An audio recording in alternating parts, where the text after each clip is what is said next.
I am glad that preseason week 4 is out of the way. Time for some real football. On to Chicago.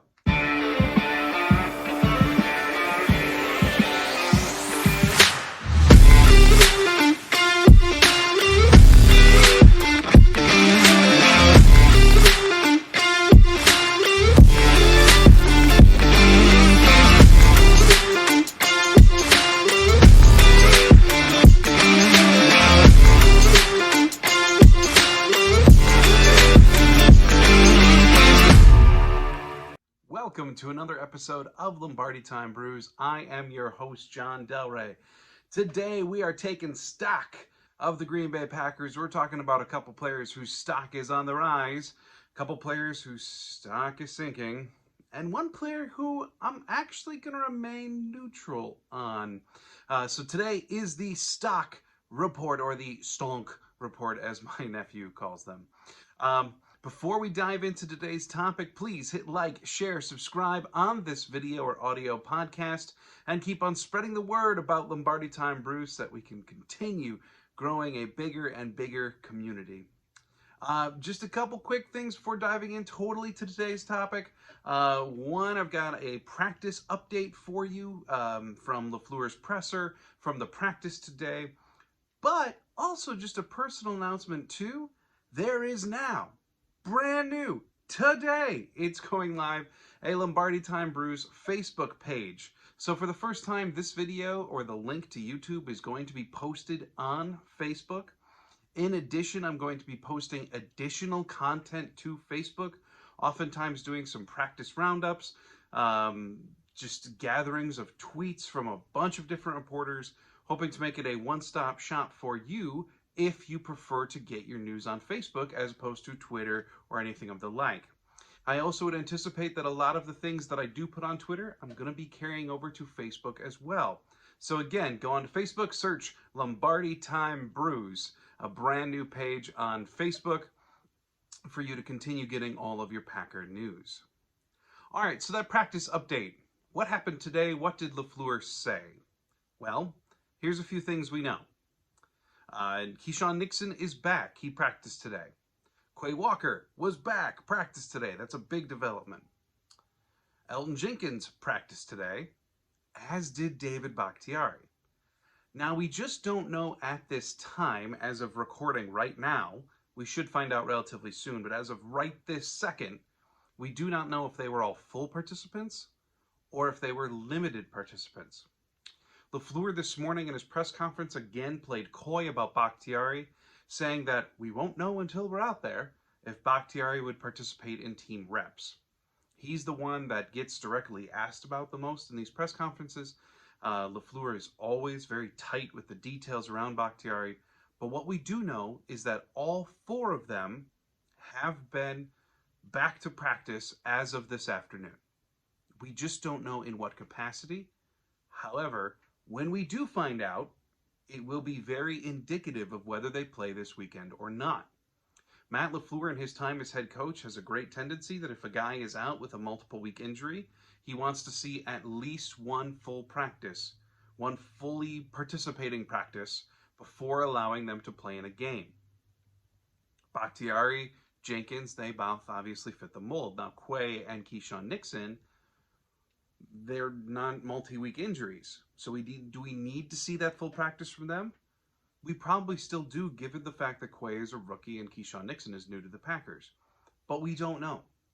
So stay tuned. The practice report of today, when it officially gets released, will be very enlightening to show who may be in versus who may be out for this weekend. So let's break down a hypothetical of what the offensive line could be. Jon Runyan Jr. was the only player of the starters not practicing today. He's still in concussion protocol, which is very much expected, but he wasn't out there today. Also, I failed to mention it, but Allen Lazard did participate in practice today as well. So wide receiver 1 is back, hopefully on Sunday as well. But Jon Runyan Jr. still out. Let's say, hypothetically, that they hold out David Bakhtiari another week, and Jon Runyan Jr. isn't set to go from concussion protocol. What does the offensive line look if both the starting left tackle and starting left guard are out, but yet Elgton Jenkins returns, which I think is entirely possible? I think what you're actually going to see then was they're going to keep Yash at left tackle. Yash played very well last week. He had a very high pass blocking grade. He obviously has continued to develop as a left tackle. I think you just leave him alone. LaFleur's talked in the past about how Yash is more comfortable at left than right. Leave it alone. But then at left guard, you probably see Zach Tom, the rookie, step in if John Runn Jr. is unable to go. At center, you've got Josh Myers. Right tackle is where you would expect Elgton Jenkins to slide right back into. And then right guard would return to being Royce Newman after his brief stay at right tackle. This allows Zach Tom to get into the lineup at left guard. Royce Newman stays in the starting five, which is apparent the Packers' preference. And Jake Hansen gets out of the starting lineup back to his center two role, where he's a lot more natural anyway. Also, just one purely transactional note, with the elevation of Caleb Jones to the active 53, there suddenly was a practice squad spot open. That was filled today. They signed Mike Brown, the safety. I'll dive into Mike Brown a little bit more later this week, but transaction note, he was signed to the practice squad to make up for Caleb Jones going to the 53, to make up for Chris Barnes going to IR. So, diving into the stocks. Let's talk stocks. Who's going up, who's going down, and who stayed the same? I got 3 people going up, 2 going down, 1 staying the same. And I will say, too, that this is not necessarily a traditional stock report. I'm not taking into account what I consider to be one-day anomalies. Adrian Amos graded terribly in coverage on Sunday. But is that who Adrian Amos has proven to be over a longer duration of time? No. I also don't think athletically that he's falling off this massive cliff. So I don't think his stock is really going down. I think it's an anomaly. And so I didn't include players who I think had an anomaly in their performance. Players who a severe spike up or a god-awful game for unexplained reasons. These are guys who either performed what we expect them to do better than expected, especially a young guy, or this is someone who we were hoping that they would have the skills, and then they actually proved it. Or on the flip, someone who we were hoping would have the skills, and then didn't prove it. So here they are. Going up. Number 1, A.J. Dillon. We know A.J. Dillon is a tremendous running back. We have known as Packer fans that the dude can catch the ball. Even though he's been ragged on by national pundits forever, they're like, why would you throw it to a semi-truck? He can catch. In fact, he went out on Sunday and proved it. He had 5 catches for 46 yards. He had a 79 receiving grade from PFF. That's the highest on the team. And he also had an 80 pass blocking grade. Those are the kind of numbers that you expect to see from other teams' third down running backs, the receiving specialists, the James Whites, even the latter part of his career, Ahmad Bradshaw from back in the day, who was always heralded as a pass blocking just fiend. A.J. Dillon turned in those numbers on Sunday. That man can receive, he can pass block. He's on his way to being a completely well-rounded running back. And he went out and showed it. Stock's going up. How about Quay Walker, first-round pick? When you go back and watch that game, Quay Walker is just everywhere. I mean, we knew he was fast. We knew that he would get to the ball quickly. That was part of the plan, right? That's part of the reason they brought in Quay Walker. But boy, does he stand out when you watch it now. If you go back and watch the game again, it's hard to take your eyes off of him.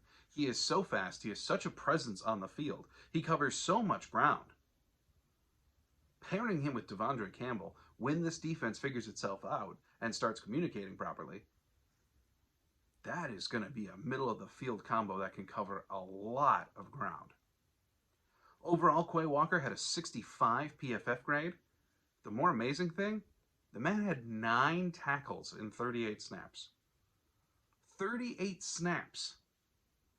Mind you, not every one of those 38 snaps means that there is someone to tackle because of incompletions. But 38 snaps he was on the field, and he made the tackle 9 times. It's a guy who gets to the ball. Even better than anyone expected him to. And then the last one, Christian Watson. I'm going to say his stock is going up purely from the fact of, the guy missed all preseason. He missed all of training camp. We didn't know what to expect. We knew his traits from college, but we didn't know just how comfortable he would be. And again, I'm going to disregard that drop because it's probably an anomaly. But what's not is his athleticism may be better than advertised. There were several plays where he got open and just didn't get the ball. But his speed, his size pops off the screen. Similarly to Quay Walker. To where you may be watching the game again and constantly going, who is that? It's Christian Watson. Man, fast. A really exciting addition. If he can figure out the wide receiver aspects, which I know, obviously, but I'm talking about the nuance of route running, getting on the same page as Rodgers, fixing the hand issues that have been a slight problem for him. He is going to be a star. It's coming. The traits are there. So, on the flip side, who are the players that aren't who we hoped they were yet? Who are the players that performed under what the hope was? And yet this probably isn't an anomaly. Maybe. We'll see. One's old, one's young. But number one, I got to go with Sammy Watkins. I mean, the week one explosion that you could bank on for years with Sammy Watkins, gone. The early season hype around Sammy Watkins, all of the people who said, hey, you're going to have him for 8 games, he's going to be good. And then he'll get hurt, but like those 8 games are going to be good, especially week one. That's when he's a true wide receiver one. And I will say that he did play better than his overall stat line. But still, there weren't that many times that he was streaking open. There weren't impact plays from him. The traits like a Christian Watson didn't just pop off the screen. Sammy Watkins ended Sunday with 3 catches for 18 yards. 57.3 overall PFF grade. 23 of his 28 snaps occurred on the outside, 5 snaps in the slot. I mean, it's a guy who, in a lot of ways, is what everyone else said he was. Baltimore and Kansas City fans saying, you can expect this. But not week one. Except he did it in week one. And of course, there were other problems. We've talked about how Rodgers just didn't see that much of the field, partly because he was running for his life a lot. That the offense was out of sync. It was hurried at times and yet slow at times. And it was really just a mess. But still, when you go back and watch, Sammy Watkins played better than his stat line, but not great. This may be who we have all year. Number 2, I think just ultimately a disappointing performance. Now, I know what I said about this being trends or about, things that may be irreversible. But there's been some concern about Josh Myers. Now, I'm a big believer in Josh Myers. I think he will figure it out. But this week one did not help his cause. Ultimately, he turned in a 52.8 grade on run plays, 59 on pass plays. He allowed 1 pressure. But going back and watching it, there were some snaps where he got pushed around. And we had hoped, based upon his preseason, that he was really going to ascend. I mean, last year he got hurt a bunch following a collegiate career where he darn near never missed a game. Then last year he missed a bunch as a rookie. And so the hope was for year 2 that he's coming in, he's got to figure it out. In preseason, he played very well. He had a very strong camp. And then we get to week 1, and it just didn't come together. Now, for Myers, I don't know if that's the case, if that's going to stay the case.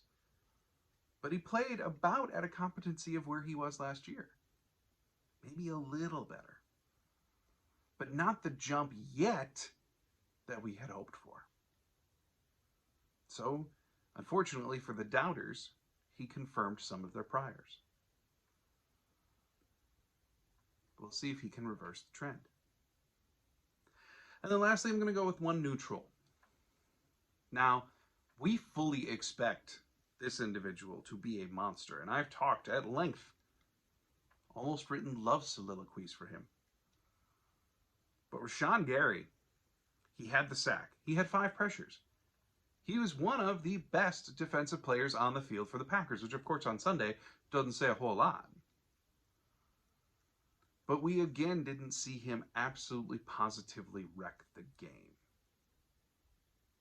Now obviously that's way too much of an expectation to have of one player, week in and week out. But when the Packers absolutely positively needed massive plays, Gary was quiet. He was fairly quiet for large chunks of this game. And that can't be the case when you're in contention for Defensive Player of the Year. He had the sack. He had 5 pressures. Kirk Cousins did an exceptional job of getting the ball out from behind pressure. I just saw a post earlier that he was the highest rated quarterback in the NFL under duress in week 1. Which means, and like we talked about yesterday, the Packers did get pressure. Cousins did an excellent job of getting the ball out quickly. But still, the point stands for Rashawn Gary that the expectations have now been raised on you. You no longer can go quiet when the defense struggles. So put him in the neutral, because his expectations in some ways are probably unrealistic, but yet can't go quiet. So, I know a little bit shorter of a video today. I did want to cover the stock trends, the ups, the downs, as well as get out the transaction and practice news of today. Again, the really good news, Lazard is back at practice. I know I failed to say that earlier, but Lazard is back. Wide receiver 1 is back at practice today. Bakhtiari, Jenkins, Nixon, they're all back, as is first-round pick Quay Walker. So we will find out later today just how fully back, but as of right now, we know they're back. And then also the transaction note of signing Mike Brown to the practice squad. So there you have it. That's another episode of Lombardi Time Brews. Thanks for checking it out. Head over to our Facebook page if you like the video today. You can see there's not going to be content really that much on there yet because I just got this page up and running today. But you will see a link to today's video, which you obviously already saw. But still, in the coming days, there will be more content. Check out the page Lombardi Time Brews. Give it a follow for additional stuff. As always, follow me on Twitter at Jon Delray, Jondelray. And this podcast, if you're watching it on YouTube, it's available on Apple Podcasts, Spotify, Anchor, a whole bunch of different audio services. Just search Lombardi Time Brews. And if you're listening to the audio version, hop on over to YouTube. You can see this. So, thanks for checking out Lombardi Time Brews. I hope you have an absolutely wonderful day. I'll be back tomorrow with another video soon.